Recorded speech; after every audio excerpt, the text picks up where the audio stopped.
Hi, family. Well, I just couldn't resist it. I had been just thinking over some situations that I myself personally have been caught up in, and I want to share it with you all.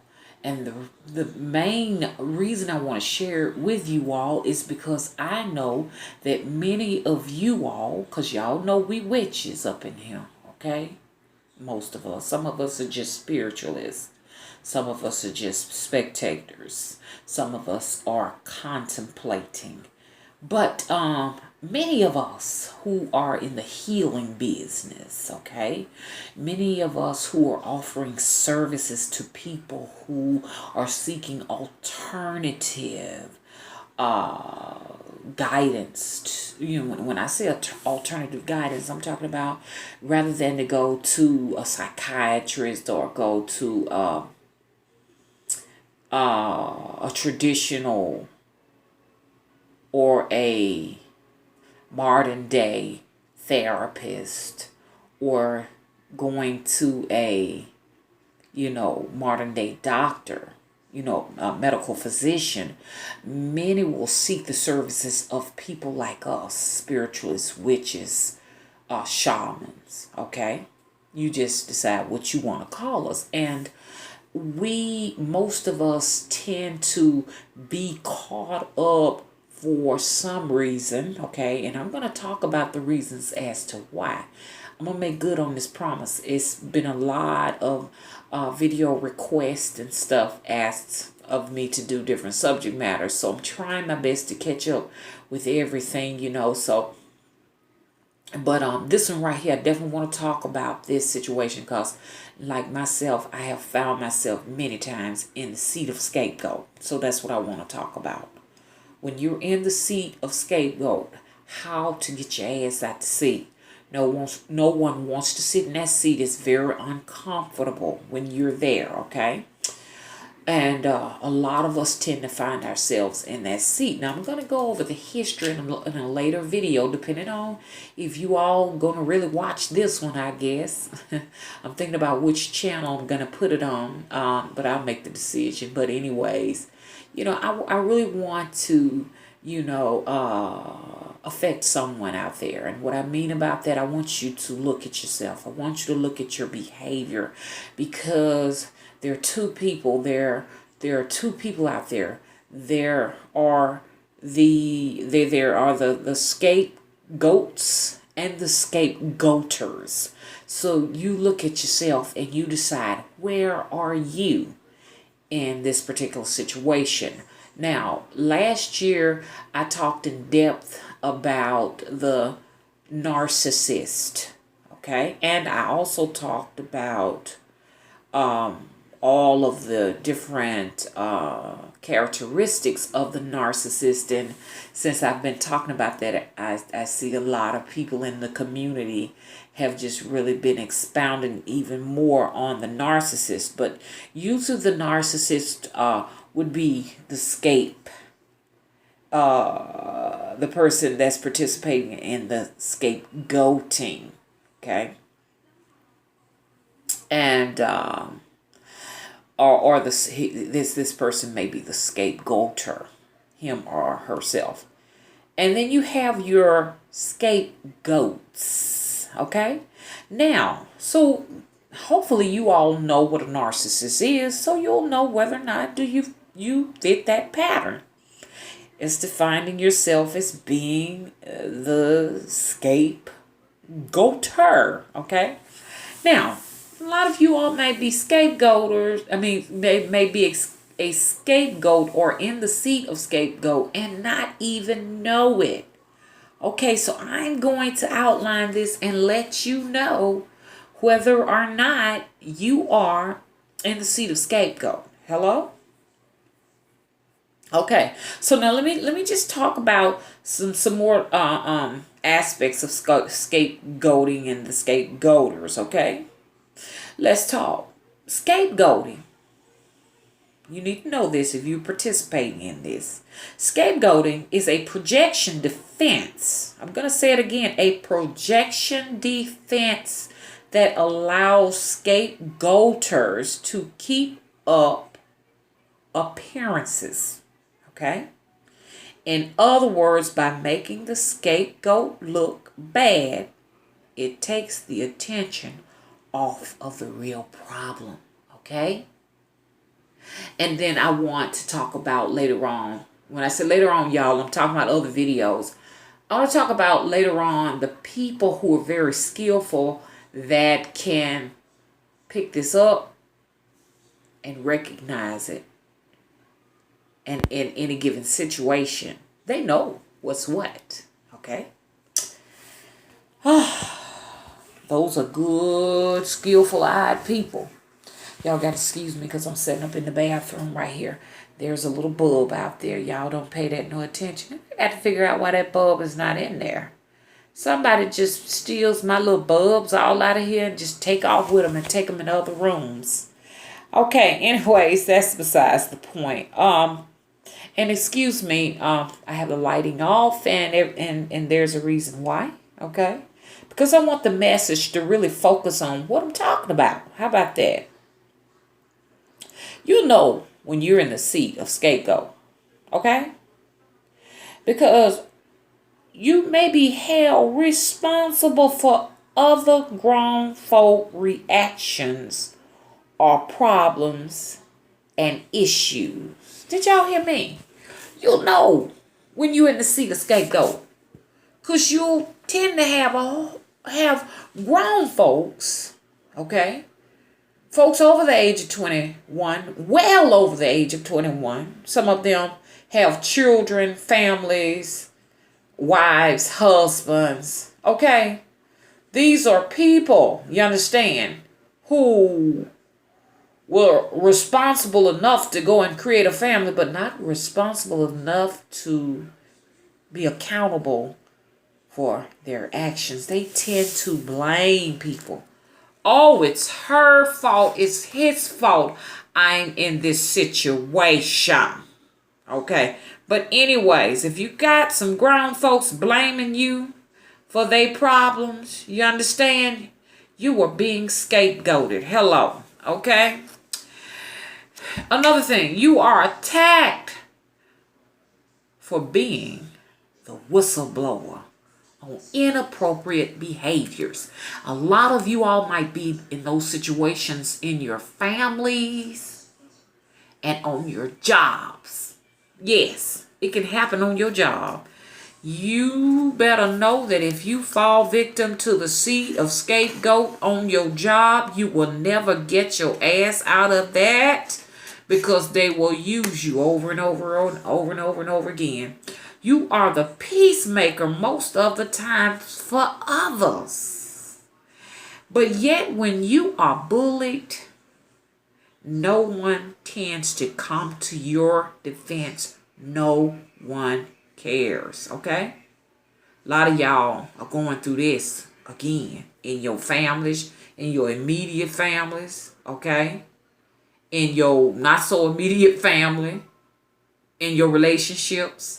And again, in businesses and on your job. Most time, you are the most mentally healthiest person in the particular situation amongst the scapegoaters. But you are made to look dysfunctional, weird, and bad. Can I get a hello up in here? Yes, because most scapegoaters, you understand what I'm saying? They cannot put the mirror in their face, okay? So know the next time you call somebody weird, you need to look at yourself and then put that mirror in your face and wonder what people think of you, whether or not they think you are weird, okay? Think about that now. Your achievements are belittled and minimized and rejected. And see, the scapegoater can find themselves trying their damnedest to get somebody to recognize them. You understand? Wasting energy and no one sees them or hears them. Okay? is really a difficult place to be in. And like I say, once people realize that you are a good scapegoat candidate, it's over. The scapegoat is picked very carefully. It just doesn't happen that out of the blue that, you have been chosen to be the scapegoat. Okay? You were skillfully picked. Scapegoats tend to be very sensitive people with good hearts, caring people, okay? Kind. Some of them may be sick, ill, and vulnerable at the particular moment. It may be somebody who may be wheelchair bound and unable to take up for themselves. You know what I'm saying? Stand up for themselves. Okay? It could be a number of situations there of illnesses, sicknesses, mental illnesses. There are outspoken people, like I said in the beginning, peacemakers, and some of them can be whistleblowers. Hello? Be careful. You need to know that scapegoating serves as an opportunity to explain failure. That's what it's for. And misdeeds, while maintaining one's positive self-image. Every place can use a good scapegoat. So watch it. I want to talk about a video, I talk about more in depth on another video, about how you can get out that seat, because I've been tested. I was tested. I've been tried in the fire, but I come out as pure gold. There was a situation that I found myself in 2015, and another situation came back to visit me once again. The universe wanted to see if I learned my lesson. I had another reading to do, and I was tested once again. Someone decided in this reading, and I'm sure that I'm sure that the person really didn't mean any harm, and it's okay. But I was being pulled and swayed in a direction, and I do think I passed because I stayed neutral and I gave good advice, but I refuse to fight any more battles for anyone else. If they are not mine, you understand what I'm saying? I will walk away. I'm only fighting for myself. And if you find yourself fighting for other grown people, you are a scapegoat. And sometimes scapegoats tend to feel like failures, and they feel as if though they aren't worthy, or they're not, worth something unless they're fighting a battle for some cause that may not be their cause. You understand what I'm trying to say? So a lot of scapegoaters will try to find some worth by helping people that come to them. You understand what I'm saying, with their problems and issues. But I'm talking to you right now, healers out there. You understand? If this battle is not yours, you better walk away. You understand? You don't need to put on your armor, your swords. You do not need weapons. You don't need any of those things for others' issues, problems, conflicts, and disputes. It's not yours. Okay? Once you are cast as that scapegoat, like I said, it can be difficult to shake off that classification, because you will find other people, you understand, looking for you to serve them up some good old gumbo like you served up the last time. You understand? When you got people that want you to step in, you understand, to settle conflict that you have absolutely nothing to do with. You're dealing with people that can be narcissistic people. You understand? And narcissists never take responsibility. You understand? They're only looking for someone, you understand, that they can lower to make themselves look higher. You understand? They need to lower your status. You understand? to elevate their own. That's what it boils down to. Most people that can also find themselves as being scapegoats are people that a society may have some prejudices against, okay? Did y'all hear what I'm saying? Did you hear me? Now, I want you to rewind that again and again and again. Listen to that, okay? They make great candidates for scapegoats. And groups, okay? Groups of people that have a lot of prejudices on them can be chosen to be wonderful scapegoats.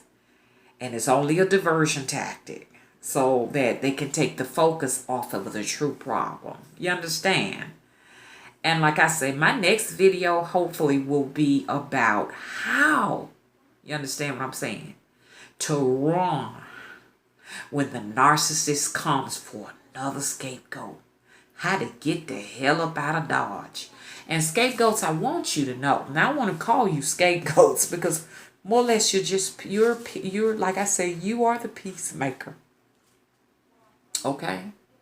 You more than likely have been trained because this situation does not just comes out of the blue. You trained as a child in early childhood to be the scapegoat. I already know it started with me being my mom not being able to care for me from day one as an infant, and it went on from there. Okay, just like a domino effect. You understand? And most caring people who service others, that's your childhood too. That's why we've been chosen to help other people, you know, in bad times and bad situations. You understand? Okay? So I want my next video to be about how you can get yourself out that situation. Because, see, people tend to look for the scapegoat to speak up. You are the sacrificial lamb. Let me get that word out right. You are the sacrificial lamb. You're the sacrifice. How about that? Many innocent people have been sacrificed for other people's bullshit. And it's all because you got a whole lot of weak-minded, feeble-minded people that follow the situation and they're gullible and they just believe any damn thing you tell them. And that's most of the people who watch the national news. They believe all that shit. They don't go and take the time out to research, to find out for themselves. Never trust anyone else's information, especially if they cannot back it up with any proof. Did y'all hear what I said? How about that? Because we all can say whatever we want, but can we back it up with proof? Can we do that? Like I said, the masses are the most feeble-minded people out there. They're just a flock of sheep. You understand? And the sheep is always looking for someone or looking for the shepherd to follow. We didn't come here to follow nobody. You came here to discover yourself. Find your own path. Okay, anyways, I must give credit to Nina Simone. The sheep will always look for the shepherd to follow. I guess I said that right. Y'all can correct me if you want to. But I must go. Peace and love. Light and darkness. I gotta go. I'm Vanita Davis on Facebook. If you'd like to collab with me, you can hit me up on my email address. I am spirittree41@yahoo.com. You all have a wonderful summer. I'm out.